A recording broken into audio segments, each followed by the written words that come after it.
નમસ્કાર ખેડૂત મિત્રો, સ્વાગત છે તમારું આજના આપણા નવા વિડીયોમાં. તો ખેડૂત મિત્રો, આજે આપણે આવ્યા હતા કૃષિ વિજ્ઞાન કેન્દ્ર વ્યારામાં, અને એમાં આપ સૌ જોઈ રહ્યા છો અહીં પોલી હાઉસ છે, અને પોલી હાઉસમાં શાકભાજીના અલગ અલગ રોપા વાવેલ છે. ચાલો ખેડૂત મિત્રો, હું તમને અલગ અલગ શાકભાજીના રોપા વાવેલ છે એ તમને દેખાડીશ.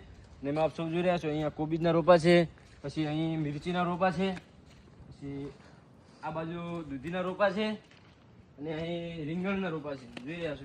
તો ખેડૂત મિત્રો, તમે અહીં જોઈ રહ્યા છો અહીંયા સીડ સોઈંગ કરેલા છે, અને આમાં કુલ 100 દાણા વાવવામાં આવે છે, અને આમાં 90% જે હોય છે એ સીડ ઉગી જાય છે, અને 10% જે સીડ હોય છે એ ઉગતા નથી આમાં. અને ખેડૂત મિત્રો, તમે અહીં જોઈ રહ્યા છો અહીં આ વોટરિંગ કેન છે, અને આ તમે નાના છોડમાં પાણી આપી શકો છો ઇઝીલી. તમે જોઈ રાખો છો આવી રીતે પાણી આપી શકાય છે, જોઈ રહ્યા છો.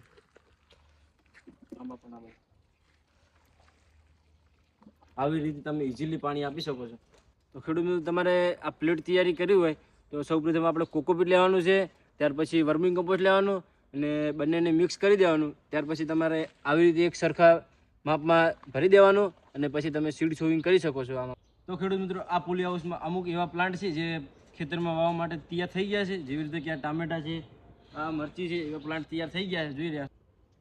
તો ખેડૂત મિત્રો, આવી માહિતી મેળવવા માટે જોડાયેલા રહો બનાસ કૃષિ જગત સાથે. તો જય જવાન, જય કિસાન.